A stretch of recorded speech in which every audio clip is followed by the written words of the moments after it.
Hello everyone and welcome back to another episode of our 5 Adventures. Today we are making sauerkraut. You know, St. Patty's Day is coming up. This is the time of year to make sauerkraut if you're into making it and you enjoy the taste. Almost every store has an amazing sale right now on Cabbage, which is the base of sauerkraut. Of course, you got corned beef and cabbage. It's that time of year, St. Patty's. So this is the time to do it. My local store has cabbage 7 cents a pound right now. Perfect time to stock up on your sauerkraut and you're good to go. And it's really not that hard to make. So I'm going to show you the process. Super simple, super easy, very little ingredients. And if you mess up, you didn't lose a lot of money when you're getting it for prices like 7 cents a pound.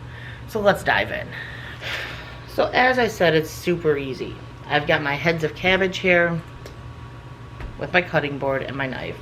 We've got some quart mason jars. Make sure they're clean. Make sure your hands are clean since you're touching this and you don't want to cause harmful bacteria to be introduced to the cabbage, which will let beneficial bacteria ferment it.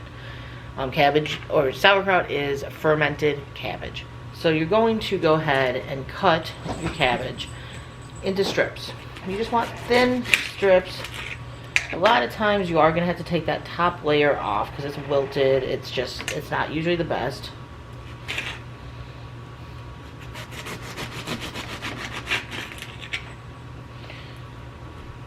And you see how it's coming out kind of like the cabbage strips or sauerkraut strips. Jeez.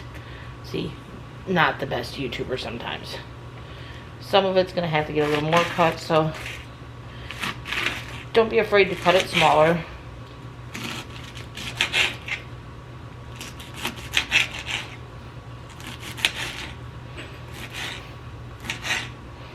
With all that cabbage, you can also make your own homemade coleslaw. We don't really eat much coleslaw in this house. We do eat sauerkraut. Well, me and Mike do. The kids think it's nasty. But we do eat it. So I'm making what we're going to eat. If you find bad pieces, it's likely to happen. It happens. Like anything, when you get fresh produce, you're going to have the occasional spots that are starting to kind of go bad. So just pick those out if you see them. I also bought this and was intending to do it 3 days ago. And then life happened. So, obviously it didn't happen 3 days ago since I'm just now doing it.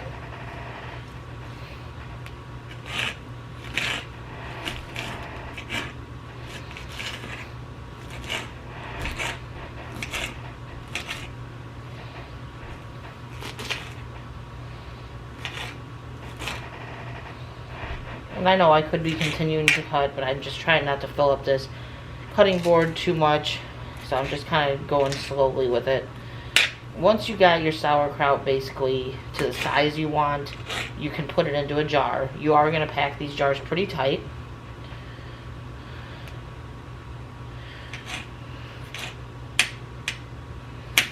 That one needs to be cut more. That one could use another cut. But I see a couple spots I didn't get. But once you pretty much have it to what you want, you're just going to put it into your jar. You could use a funnel. Don't need to. I'm really sounding monotone today, ain't I, guys? It was a long day yesterday. Long day the last 2 days, I should say. Autumn did a tournament. Okay, guys, so don't know when you guys got cut off. Camera battery was fine. It was the memory. I guess I have a lot of videos to edit. Again, YouTuber, we suck at it. But, like I said, she did great. When she got over her initial panic attack, she did great. So, that's all good. So we're gearing up for Worlds. Trying to come up with that money for Worlds, because Worlds is a lot of money.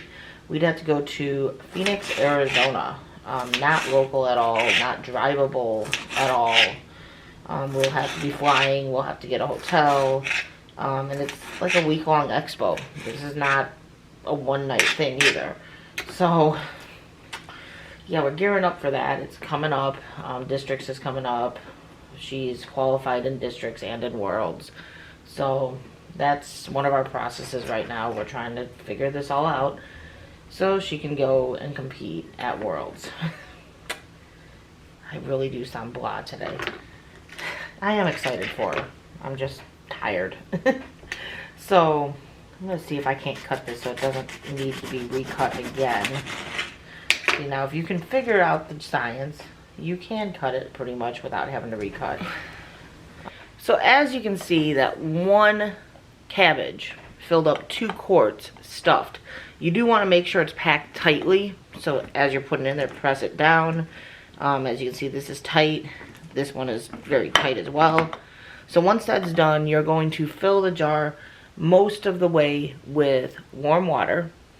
And then you're going to do 1 teaspoon of salt, 1 teaspoon of sugar, and put your lid on loosely. You have to allow those gases to escape as it ferments.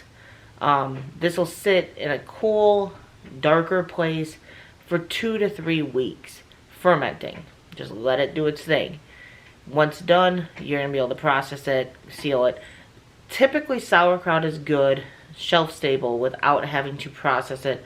Typically, also, when you eat sauerkraut, you're going to heat it up, you're going to cook it, you're going to cook it away the beneficial bacteria anyway. So a lot of people will can it for 10 to 15 minutes in the water bath so that the jars seal. That's kind of up to you. I do can it because I'm making so many of them. I would rather know that they're shelf stable, they're sitting on the shelf ready to go. I usually make sauerkraut with sausage, so it's cooked and heated, and any beneficial bacteria is definitely going to be killed off.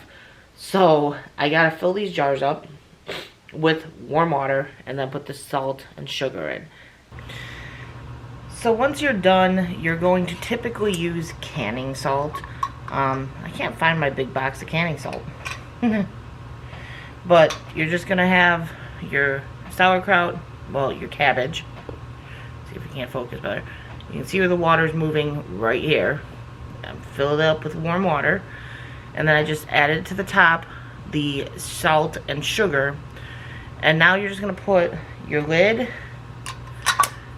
on, and you're just gonna screw it very loose. See how it can move? That way the gases can still escape. It's strongly recommended that you store this in, it's recommended you store in a cool, dark place, but also recommended that you store it on top of a cookie sheet or something, because as it bubbles, it's going to bubble as it ferments. Some gases are going to escape, but then you also might have some liquid loss. So it's strongly recommended that you have something underneath it to catch that liquid loss. But now you're just gonna let this sit for 2 to 3 weeks. Kind of taste test it once it gets about that point, make sure it's what you want, and then it's done. We're gonna let this ferment.